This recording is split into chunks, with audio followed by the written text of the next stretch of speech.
കപ്പലിനുള്ളിൽ ജീവനെടുക്കാൻ ശ്രമിക്കുന്ന സൈനികർ, പൂപ്പൽ പിടിച്ച ഷവറുകൾ, തകർന്ന ടോയ്ലറ്റുകൾ, ആഴ്ചകളോളം പ്രവർത്തിക്കാത്ത വാഷിംഗ് മെഷീനുകൾ, ചൂടുവെള്ളം പോലും കിട്ടാത്ത അവസ്ഥ.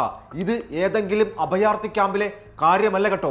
ഇറാനുമായുള്ള യുദ്ധത്തെ എന്തു വില കൊടുത്തും ജയിക്കാമെന്ന മോഹത്തിൽ ഇറങ്ങിയ അമേരിക്കൻ നാവികരുടെ നിലവിലെ അവസ്ഥയാണിത്. ഇറാൻ യുദ്ധത്തിലകപ്പെട്ട USS എബ്രഹാം ലിങ്കൺ എന്ന അമേരിക്കയുടെ അഭിമാന വിമാനവാഹിനി കപ്പലിനുള്ളിലെ കാര്യങ്ങൾ ആരെയും ഞെട്ടിപ്പിക്കുന്നതാണ്.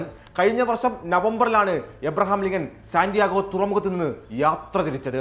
പസഫിക് സമുദ്രത്തിലേക്ക് നിശ്ചയിച്ച ദൗത്യം ഇറാനുമായുള്ള യുദ്ധം ആരംഭിച്ചതോടുകൂടി പെട്ടെന്ന് മിഡിൽ ഈസ്റ്റിലേക്ക് മാറ്റുകയായിരുന്നു. അന്നു മുതൽ തുടങ്ങിയതാണ് ഈ സൈനികരുടെ ദുരിതവും. കപ്പലിലെ ക്രൂ അംഗങ്ങൾ തുടർച്ചയായി 240 ദിവസത്തിലധികം കടലിലാണ്. ആധുനിക നാവിക ചരിത്രത്തിൽ ഒരു വിമാനവാഹിനി കപ്പൽ ഇത്രയും നാൾ കടലിൽ ഒരു ദൗത്യത്തിനായി പോകുന്നതും ആദ്യമായി തന്നെയാണ്. മെയ് മാസത്തിൽ അവസാനിക്കേണ്ടിയിരുന്ന ഈ കപ്പൽ വിന്യാസം യുദ്ധം നീണ്ടുപോയതോടെ പല തവണ നീട്ടുകയായിരുന്നു. അതോടെ സൈനികരുടെ അവസ്ഥയും വളരെയധികം മോശമായി മാറി. US കോൺഗ്രസ് അംഗങ്ങളും സൈനികരുടെ കുടുംബങ്ങളും കപ്പലിലെ ദുരിതത്തെക്കുറിച്ച് പുറത്തുവിട്ട വിവരങ്ങൾ ആരെയും ഞെട്ടിപ്പിക്കുന്നതാണ്. അവർ പറയുന്നതനുസരിച്ച് ഭക്ഷണം കിട്ടാതെ കഷ്ടപ്പെടുകയാണ് സൈനികർ. ചില ദിവസങ്ങളിൽ സൈനികർക്ക് ലഭിച്ചതാകട്ടെ അരക്കപ്പ് ചോറും 2 ടോർട്ടിലയും മാത്രമാണ്. സോപ്പോ ടൂത്ത് പേസ്റ്റോ ഇല്ലാതെ മാസങ്ങൾ തള്ളി നീക്കേണ്ടി വന്നിട്ടുണ്ട് സൈനികർ.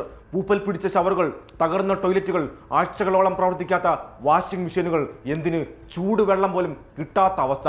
ഇങ്ങനെ നീളുകയാണ് കേട്ടോ എബ്രഹാം ലിങ്കൺ എന്ന ആ വിമാനവാഹിനി കപ്പലിലെ ദുരിത ജീവിതം. കുടുംബങ്ങൾ പങ്കുവച്ച വിവരമനുസരിച്ച് കപ്പലിലെ സാഹചര്യം താങ്ങാനാവാതെ ചില നാവികർ കടലിലേക്ക് ചാടാൻ വരെ ശ്രമിച്ചിട്ടുണ്ട് എന്നാണ്. നാളത്തെ സൂര്യവെളിച്ചം കാണാൻ ഞാൻ ആഗ്രഹിക്കുന്നില്ലെന്ന് ഭർത്താവ് തനിക്ക് സന്ദേശം അയച്ചതായി ഒരു സൈനികന്റെ ഭാര്യ കണ്ണീരോടെയാണ് വെളിപ്പെടുത്തുന്നത്.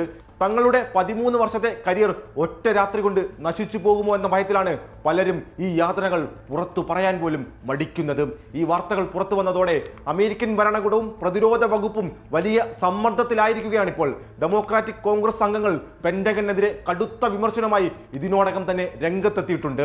അവർ ചോദിക്കുന്നത് രാജ്യത്തിന് വേണ്ടി സേവനം ചെയ്യുന്ന ഈ മനുഷ്യർക്ക് ഏറ്റവും ചുരുങ്ങിയത് കുടിക്കാൻ ശുദ്ധവെള്ളവും മികച്ച ടോയ്ലറ്റും നല്ല ഭക്ഷണവുമെങ്കിലും നൽകേണ്ടേ എന്നാണ്. എന്നാൽ ഈ ആരോപണങ്ങളെല്ലാം പ്രതിരോധ സെക്രട്ടറി പീറ്റ് ഹെക്സസ് തള്ളിക്കളയുന്നുണ്ട്. കപ്പലിലെ സാഹചര്യങ്ങളെക്കുറിച്ചുള്ള റിപ്പോർട്ടുകൾ പൂർണ്ണമായും തെറ്റായ രീതിയിൽ ചിത്രീകരിച്ച വ്യാജ വാർത്തകളാണെന്നാണ് അദ്ദേഹം പറയുന്നത്.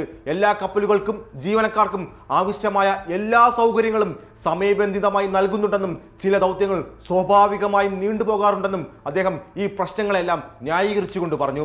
നാവികസേനയുടെ ഔദ്യോഗിക വക്താവ് നീണ്ട ദൗത്യങ്ങൾ വലിയ മാനസിക സമ്മർദ്ദം ഉണ്ടാക്കുന്നുണ്ടെന്ന് സമ്മതിച്ചെങ്കിലും കപ്പലിൽ ആത്മഹത്യാ ശ്രമങ്ങൾ വർദ്ധിച്ചതായി ഔദ്യോഗിക കണക്കുകളിൽ കണ്ടെത്തിയിട്ടില്ലെന്നും കപ്പലിനുള്ളിൽ വൈദ്യസഹായവും കൗൺസിലിംഗും ഉൾപ്പെടെയുള്ളവ ഉറപ്പാക്കിയിട്ടുണ്ടെന്നും പറഞ്ഞിട്ടുണ്ട്.